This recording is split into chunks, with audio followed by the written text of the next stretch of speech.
अखिलेश जी क्या कह रहे हैं, मुझे इस पे ज्यादा चिंता का विषय मेरे लिए, मेरा बड़ा चिंता का विषय ये है कि अभी जो मेरे को इन्फॉर्मेशन है, कुंदरकी में दलित और मुस्लिम बाहुल्य गांव में बीएलओ ने पर्ची नहीं बांटी है। और जब पर्ची नहीं होंगी, और मेरे पिछला चुनाव याद है, अपना खुद का चुनाव याद है, जब पर्ची ना होने के कारण दूसरी पर्ची लेके जो मतदाता है वो बूथ पे जाता था तो पुलिस उसको रोक देती थी, कहती पर्ची लाओ, और पर्ची बांटी नहीं है। तो सरेआम लोकतंत्र का गला घोटा जा रहा है, ये किसी छिपा हुआ नहीं है।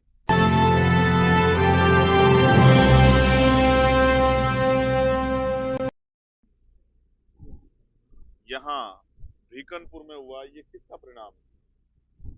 और ये काटने वाले लोगों ने किया है या बांटने वाले लोगों ने किया, ये भी बताना चाहिए। और ये भी बताना चाहिए, मैंने ऐसे असंवेदनशील, जिनके अंदर की ममता, जिनके अंदर का प्रेम बिल्कुल मर गया हो, ऐसा मुख्यमंत्री मैंने नहीं देखा है। वरना जिनके प्रदेश में उनके सरकार के रहते 10-10 बच्चे जो हैं, आप महसूस करके देखिए, आप सब परिवार वाले हैं, अपने को अगर एक सुई लगती है तो कितनी तकलीफ होती है।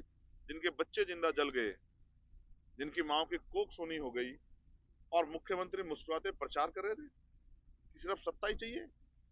उन परिवारों से मिलने का, उनके आंसू पूछने का समय नहीं लगा मुख्यमंत्री को। उनके लिए दो शब्द कहने का समय नहीं लगा। जांच करा रहे हो, कौन सी जांच करा रहे हो? आप ही की सरकार में तो हो रहा है।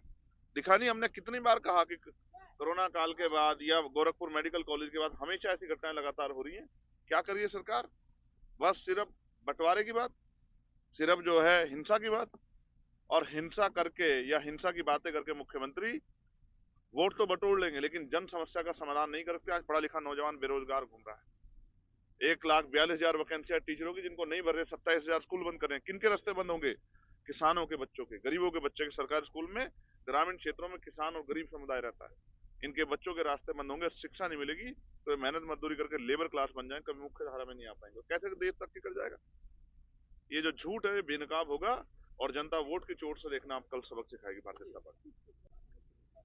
अखिलेश जी क्या कह रहे हैं, मुझे इस पे ज्यादा चिंता का विषय मेरे लिए, मेरा बड़ा चिंता का विषय ये है कि अभी जो मेरे को इन्फॉर्मेशन है, कुंदरकी में दलित और मुस्लिम बाहुल्य गांव में बीएलओ ने पर्ची नहीं बांटी है। और जब पर्ची नहीं होंगी, और मेरे पिछला चुनाव याद है, अपना खुद का चुनाव याद है, जब पर्ची ना होने के कारण दूसरी पर्ची लेके जो मतदाता है वो बूथ पे जाता था तो पुलिस उसको रोक देती थी, कहती पर्ची लाओ, और पर्ची बांटी नहीं है।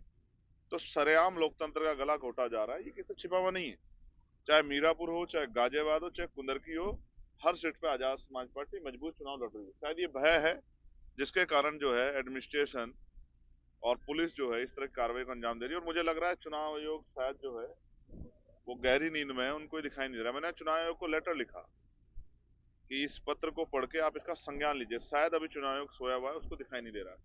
लेकिन अगर कल जब मत पड़ेगा, इसी तरह की कार्रवाई हुई, तो मैं आपको विश्वास दिलाता हूँ कि हम पीछे नहीं हटेंगे। हम फेयर चुनाव के लिए, जो संविधान का मंशा है कि फेयर चुनाव हो, निष्पक्ष चुनाव हो, उस निष्पक्ष चुनाव कराने के लिए अगर हमें आंदोलन करना पड़ा तो हमने अपने साथियों को कह दिया कि हम आंदोलन के लिए तैयार हैं। योगी जी ने पटेंगे तो पटेंगे कहा है, इससे लग रहा है आपको कि आईडी सारी अनफी है। ऊपर करो आईडी। आप रूप रह जा रहे हैं। देखिए, मेरी पीड़ित परिवार से बात हुई थी, तब मैं झारखंड में था। कल चुनाव प्रचार खत्म हुआ है, आप और मैं जानते हैं इस बात को।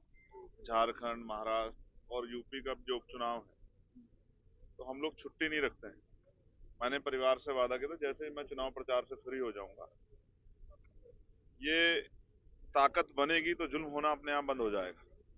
तो हम ताकत बनाने का काम कल तक का हमारा था। आज मैं सुबह ही वहां से निकला और आज परिवार से जाकर मिलूंगा। अभी तक क्या कार्रवाई हुई, अधिकारियों से बात करूंगा। उस दिन मेरी सभी अधिकारियों से बात हुई थी।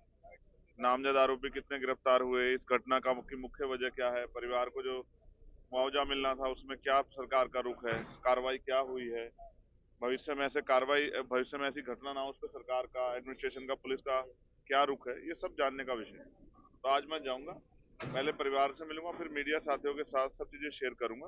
क्योंकि जो इन्फॉर्मेशन मेरे पास है, शायद ऐसे बहुत सारे लोग हैं जिनको बचाया गया, जिनका नाम होना चाहिए था।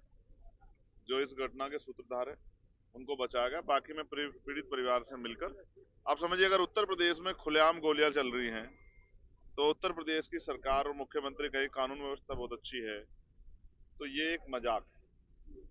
और उसके बाद कार्रवाई ना होना, कार्रवाई के लिए परिवार को डेड बॉडी को रखना पड़ना, ये उससे भी ज्यादा जो है, ये मैं कहूंगा कि ये दुखद है कि जब पुलिस और प्रशासन पर, सरकार पे जनता का भरोसा खत्म हो जाए। तो लेकिन बताया जा रहा है कि थोड़ी देर बाद पुलिस ने कार्रवाई करके इनकाउंटर भी करा था, क्या उससे परिवार अब जाके पता लगेगा, मगर आप सोचो इनकाउंटर करने की नौबत क्यों आन पड़ रही है। अगर पुलिस खाकी का इकबाल में इतना बुलंद है तो फिर ऐसी घटनाएं कैसे, सरेआम गोली लगना, आप समझ रहे हैं? ये सीरिया नहीं है, ये पाकिस्तान नहीं है, ये दिल्ली से 50 किलोमीटर के अंदर का एरिया है, आप समझिए ना। अगर जहां देश की राजधानी, जहां प्राइम मिनिस्टर हैं, होम मिनिस्टर हैं, डिफेंस मिनिस्टर हैं, प्रेसिडेंट हैं हमारे, जहां से 50 किलोमीटर के अंदर सरेआम गोलियां, तो कौन सुरक्षित है? इसकी जिम्मेदारी कौन लेगा? होना चाहिए रोज, और क्यों नहीं गिरफ्तार है?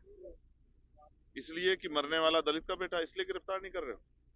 तो मैं आज जाऊंगा और मैं आपको भरोसा दिलाता हूं, अगर लापरवाही बरती जाएगी तो 25 तारीख का सेशन चल रहा है, मैं हर कीमत चुकाऊंगा, लेकिन कोशिश करूंगा कि इस तरह के मामले दोबारा ना हो, और जो घटना है उनमें सख्त कार्रवाई, चाहे मुझे पार्लियामेंट में कुछ भी करना पड़े, लेकिन मैं अपने लोगों को इस तरह मरने नहीं दूंगा। ऐसी ही बड़ी खबरों को देखने के लिए जुड़े रहिए हमारे साथ न्यूज़ टाइम।